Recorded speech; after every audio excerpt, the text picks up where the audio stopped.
Ready for your fast pass to the perfect vacation? This is Talk Travel to Me. Join host Kristy Ouellette and the Mickey Guru team for one big travel question every episode. Solo insights or expert roundtables, all with a sprinkle of magic and the ultimate insider edge. Fasten your seatbelt. It's time to talk travel. Hey traveler, welcome back to Talk Travel to Me. I'm your host, Kristy Ouellette.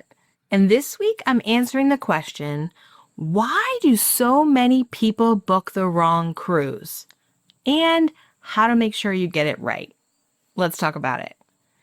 I'm going to give you the answer to the first part of the question right here, right now, which will make my editor, my husband, happy because he's always like, I don't know what the answer to this question is. There are two main reasons that so many people book the wrong cruise. The first one is that they choose a cruise based on price or location alone. And this is really easy to do because if you see ads on social media or in your email sometimes from the mass marketplaces, they're going to say like, hey, 7-night cruise for just $4.99. Okay. First of all, it's never $4.99, never ever in the history because there's all kinds of added things. But that gets people's attention and they think like, oh, I could go on vacation with my partner for $1,000. How? Wow, that's awesome, right?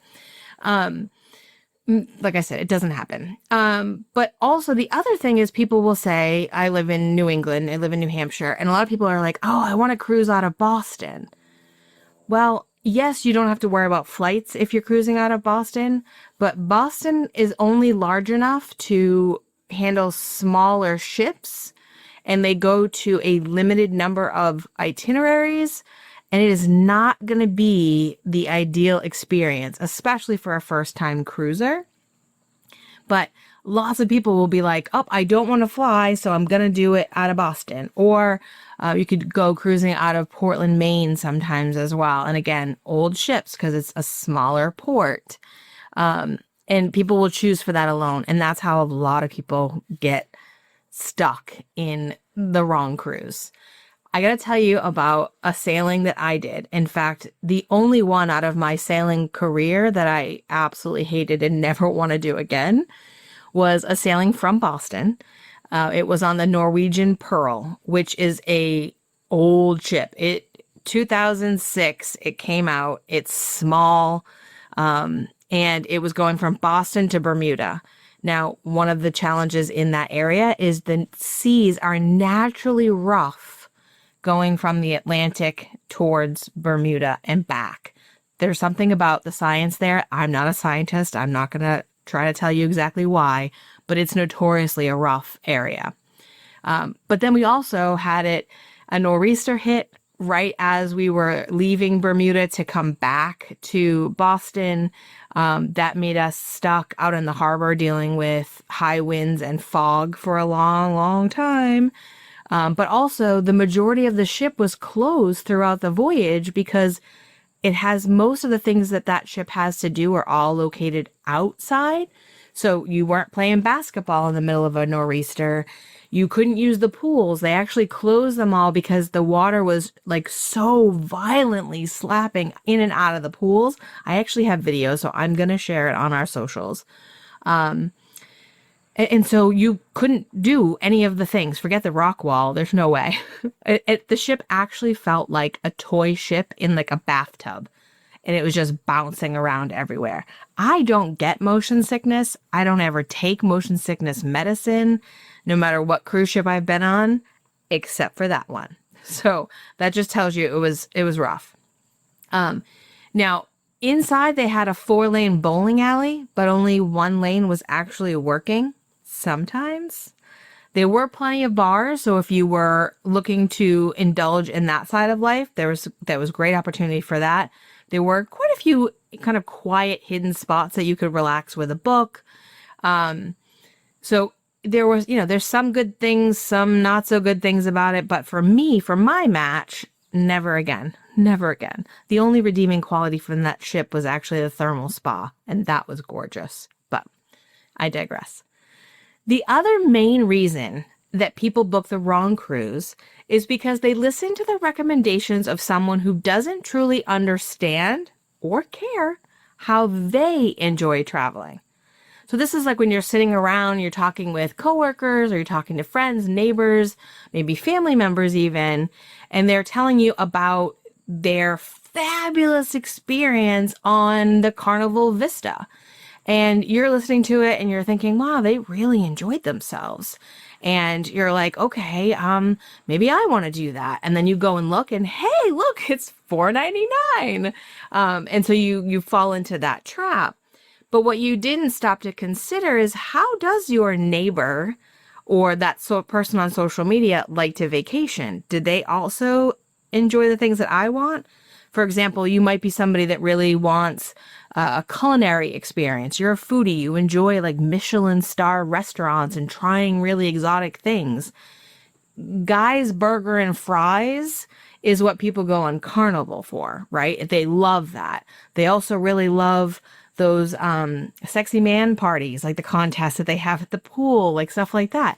And hey, I'm not here to yuck anybody's yum, but if that's not your bag, you're going to get on that ship and think, this is going to be great. And then you're going to be mortified, right? There's no Michelin stars at any restaurant on a Carnival ship. Now, I would probably rather eat at Guy's Burger and Fries than a Michelin star because I'm picky with food.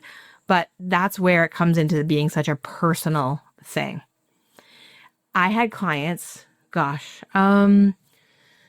maybe 3 or 4 years ago. It was right after COVID and when the ships were really getting back to it. And they came to me and said they wanted to do a virgin voyage. That's the only one they wanted to talk about. They were like, do you book that? And I was like, yeah, absolutely. Now, I happen to know that both members of this couple were newly sober. And while you can absolutely be sober on a virgin voyage, it is a little more alcohol focused, alcohol first than some of the other cruise lines. In fact, the Korean style barbecue, they basically force you to do a drinking game.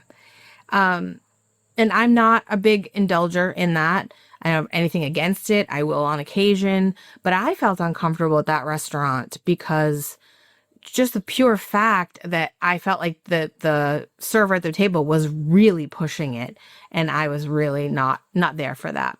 So I, talked to them a little bit, asked them what it was about Virgin, and they kept telling me that their sister-in-law had just come back from it and had all these wonderful things to say about it, and that they had a really great time at the Scarlet Night, which is the red night party that they have, which is a whole lot of fun, even if you're not a partier.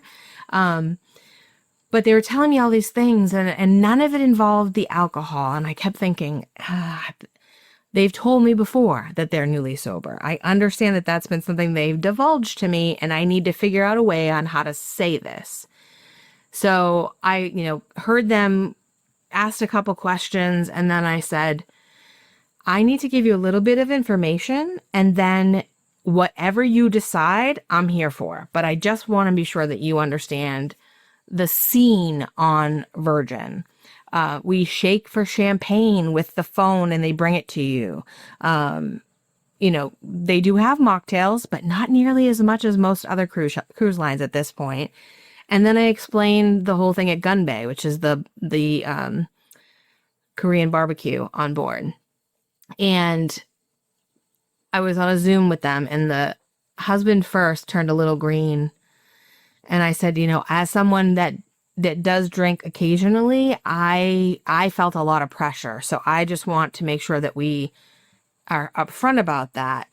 I can make a note that you are sober and that you're not interested in any of that, but I got to tell you, they don't read the notes as well as they should. And I just want you to be aware. They both looked at each other and went, never mind, we don't want to do that. Maybe in a couple of years we'll do that. And I hope they do, right? They actually ended up on a celebrity cruise and it was the perfect fit for them. But they not having that little bit of information, and I'm sure they went back to the sister-in-law and said, like, what the hey? Like, what are you doing? but it probably didn't occur to her, because if you're not somebody that is in sobriety or familiar with the struggles, you may not have even thought about that, right? All right. If you've ever been on a cruise and loved it, hi, me. You've also met people who think that cruising is the absolute worst type of vacation they've ever been on. And those people almost have never actually been on a cruise ship, but they've seen the horror stories on TikTok, they've watched documentaries on Netflix, and they've heard other people talk, and they know they want no part of it. I was recently talking with a group of friends, and one friend admitted that she thought that a cruise sounded like her own personal brand of hell. She's absolutely someone who loves fun, thrives in creative environments, but definitely prefers that small, more intimate group rather than being in a massive sea of people. And when she was saying this to the group, I immediately got this vision of the New Year's Eve celebration that Royal Caribbean does on the first night of every one of their sailings. And the mass of people, I cannot even tell you, even when we're talking about one of their smaller ships, but like everybody gets together in the main hall and they drop balloons and they've got music going, and it is a lot as someone who actually enjoys a busy cruise. And so I was thinking as she was talking, I'm like, that's what she's got in her head. Like, that's really what she thinks it is. Now, I didn't say anything in the moment, but Liz, if you're listening, you might get a different take here. My goal is never to convince someone who doesn't want to cruise that they have to cruise. But if you happen to see things a little differently after I answer the last part of today's questions, maybe that's a good thing for everybody involved. How are we going to get it right? So first, I'm going to just say it. You need to work with a professional travel agent. And I'm not just saying this because I am one, but we as professional travel advisors have completed comprehensive training, and most of us have extensive experience on a wide variety of cruise ships. Personally, I've sailed on Carnival, Norwegian, Virgin, Princess, Royal Caribbean, and of course, Disney. But I've also spent countless hours participating in training for MSC, Celebrity, Cunard, Holland America, Silversea, Viking, Ocean, and River cruises, and a whole bunch more. This isn't about my resume, so I'm going to slow my roll there. But here's why that matters to you as you're listening to this and contemplating potentially taking a cruise vacation. When I sit with a client and they want to consider a cruise, I know what questions to ask them to help uncover the type of cruise that would feel like a perfect fit. One thing to know here is that as cruise lines have different personalities and vibes, the ships and classes of ships within them also makes a huge difference here. So we're not just going to test out the vibe for the cruise line. We're going to look at individual ships. Perfect example is the Oasis class on Royal Caribbean. Is a nice mid-size ship. It's got a lot of amenities. I personally happen to love Central Park. My husband and I love to go there at night after dinner, have a drink, and watch like the guitarist or the saxophonist. Is that what you call that, a saxophonist? Anyway, we like to go watch that. And there's very small, intimate groups of people that are just there, twinkling lights in the trees, fresh air coming in. It's fabulous. It's a very different vibe, though, for, let's say, the older ships with Royal Caribbean, the Vision class, like Grandeur of the Seas, which is the oldest one in the fleet for Royal Caribbean. That's going to feel so completely different. So the vibe that you're looking for in your vacation isn't just about the cruise line. And that's an important distinction. Budget and travel, like the distance from your home to the port, it is always a consideration for most people anyway, right? Like, I haven't met a single person yet that's like, I have an unlimited budget and I will spend as much as you want me to spend on a magnificent vacation. Even people that have really healthy budgets aren't saying that to me. But that's never my first question. It's not even close to my first question. Instead, and these are questions, by the way, that you should ask yourself even before you talk to me. So, because you'll know this is coming. My favorite question to ask first is, how do you want to feel during this vacation? what's the vibe you're going for? Do you want to be mostly relaxed, quiet, pampered? Or do you want to be active and trying all the things, like running from trivia game to karaoke? You want to climb rock walls and take surf lessons and conquer water slides. Maybe you're even like my husband and you want to walk the plank out over the ocean. Yeah, I'll post that too. And are nightclubs and casinos something you want to enjoy on your trip? And by the way, none of this is a judgment call on me. I'm not sitting here thinking, oh boy, you want to go gamble on that cruise. It's your vacation. If you want to go gamble, go gamble. But there are people that are definitely looking for a specific experience. And so that is always the first question. And then as people are talking, I'm crossing things off my list. I'm making notes, putting lots of question marks towards other things. So like if someone says like, I'm really looking for something with phenomenal food and a real quiet, laid back atmosphere. I'm not a partier. I don't mind a casino, but it's not something I would necessarily be looking to spend a lot of time in. But yeah, the idea of like a loud DJ party by the pool every day and, and sexiest man contest and stuff like that, that's a turnoff. I'm crossing off Carnival. I'm maybe putting a question mark next to Norwegian because there's a little bit of wiggle room in there. But I'm also circling Celebrity. I'm circling Oceania. I'm circling Virgin maybe. And I'm kind of like going through that mental list as they're saying things that they are liking as far as a vibe and not. I also like to ask, do you view the ship as the main destination itself? Or are you primarily looking at it as a comfortable floating hotel transporting you between port stops? That is huge. I had a family that I had booked so many Disney vacations and Universal vacations over the years. And last year they came to me and they said, we want to try our first cruise. And they brought me the ship and the itinerary and everything that they wanted. And I thought, that is not what I would do with teenage boys. Like, I would not pick that ship. It's kind of boring. There's not a lot of stuff going on. And so, I don't say it quite like that, of course. But so I started asking questions and I realized that their focus was not the ship at all. It was that they wanted to go to Southern Caribbean. They wanted to go to Puerto Rico, because they'd never been there and they weren't going to do a few days before the cruise. They were going to board the ship in Puerto Rico, do some Southern Caribbean and then come back. And it ended up being perfect for them. So that question is always super, super important. For me, I actually look as the ship as the main destination itself. There are times that where I'm going makes a big difference. Like I will soon be cruising in Alaska and taking the Disney Wonder to Alaska.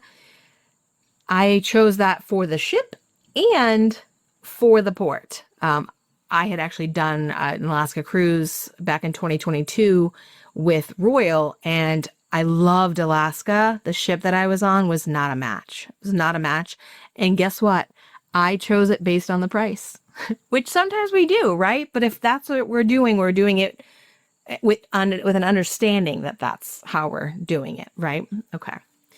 I'm also asking things like, how important is quick, easy navigation to you? Do you mind walking long corridors and using tech to manage your reservations? Or do you prefer a more intuitive ship layout that's like everything is easy to find and manage? My husband and I laugh all the time because we love mega ships. Right out in front, I'll tell you, I love the mega ships. Icon of the Seas was one of my absolute favorite ships I've ever been on. But the idea of getting lost on a cruise ship does not annoy me. I understand that it's going to take me 2 days, maybe 3, to be really confident on one of those mega ships. But that's fine by me because I am literally just making my way and it doesn't stress me out. I like being able to go onto the app and plan the things that I want to do without having to talk to individual people or that sort of thing. And I like being able to choose from dozens and dozens of activities or doing nothing at all. Now, my husband is my editor, and if he cuts that out, you'll never hear this, I guess, but he loves to relax and do almost nothing. I'm the one that's running from one side of the ship to the other, from Disney trivia, or my favorite memory ever was meeting Mama Kelsey on the Utopia of the Seas at Taylor Swift sing-along trivia. Yes, it's true. If you want to hear it, let me know. Just ask. I'll tell you. Show you the pictures.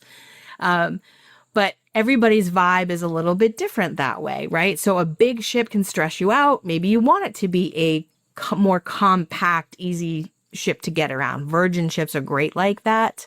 So how do you handle choices? Do you like that dozens and dozens of choices, or would you rather have it be much more laid out and this is just where you're going next, right?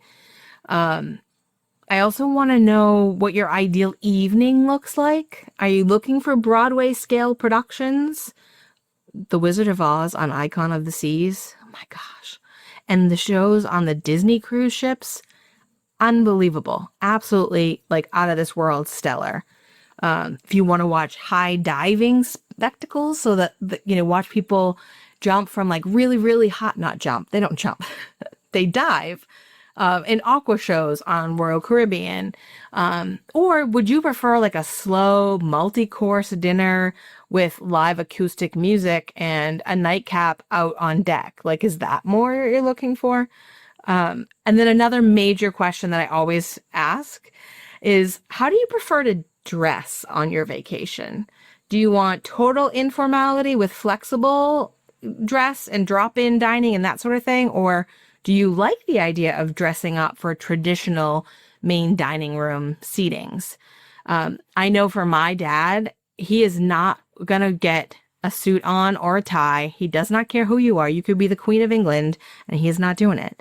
So when we book him on cruises, we have to make sure that that is going to be in line with that. He really wants to wear his polo shirt and his shorts. And if he can't, I got to have a lot of explaining about why it's worth not doing that. And then, again, usually my last question for people is, what are your biggest concerns about this vacation? And that will bring a lot of information out as well. The more open-ended thing, people will tell me they're worried about motion sickness. And so if they've talked to me about a cruise from New York to Bermuda and then they mention motion sickness, I'm going to have a conversation about that. If they think they want a little tiny ship and their motion sickness is a concern, we're going to talk about that too, because the newer and bigger of the ship, the least amount of motion you're going to feel when combined with the right geographical area. Perfect example for that would be the Caribbean. The Caribbean is usually smooth as glass, but not always. So we talk about all those different specifics because I want to make sure that if you are up at night worried about motion sickness, we're going to have a conversation about the realities of what it looks like. And just because you get sick on a tire swing, let's say, does not mean that you're going to get sick on a cruise ship.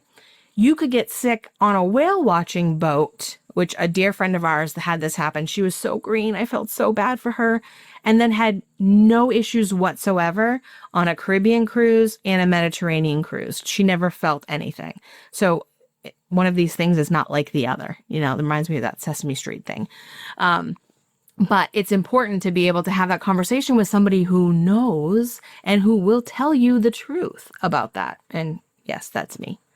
So another thing that comes up depending on who we're looking at, just real quick, is if you're traveling with a group or a family, what are those non-negotiable or concerns for those people as well?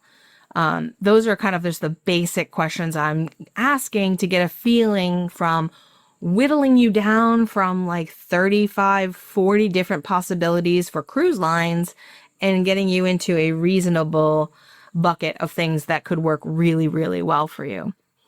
One of my favorite things is when someone will come to me and they're like, okay, I definitely don't want Royal Caribbean. I don't want water slides. I don't want, the screaming teenagers at all hours of the night, that sort of thing. Or, they don't want a lot of kids around. Virgin Voyages is the only cruise line that does not allow children, period. So if you match a bunch of other things, Virgin could be your answer because you won't see a kid anywhere. But there are also cruise lines where kids are not incentivized to show up. Parents don't typically book family cruises for children on Celebrity because those ships are built for quiet relaxation, upscale lounging, not high energy amusement rides type things. They don't have water slides or water parks. They have peaceful pools and hot tubs and just like an overall calm and relaxing vibe. You won't find a high-powered DJ working the deck on at a Celebrity cruise. So what we learned today is we know exactly why people end up on the wrong ship. We understand the draw and the appeal of a cheap vacation, especially one that's like everything is included and you're like, I can eat, sleep, and, go to the casino and I'm only going to be spending $1,000 unless you count the casino.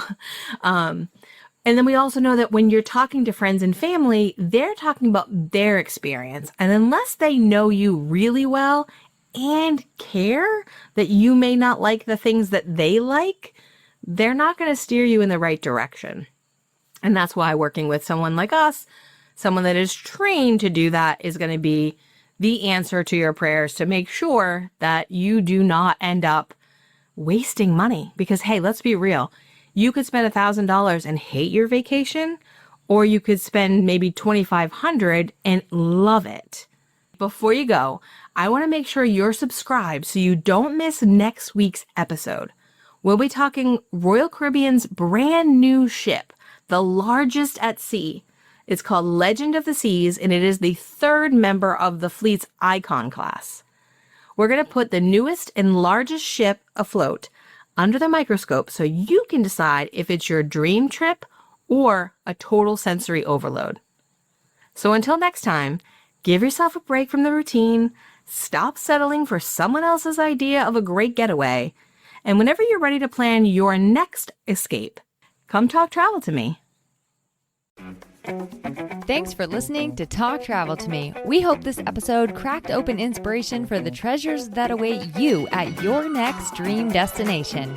If you love the show, please review, subscribe, and share it with a friend. At Mickey Guru Travel Company, we're your trusted guides for theme parks, cruises, resorts, and more. Visit our website at mickey guru.com to learn more and book your vacation today.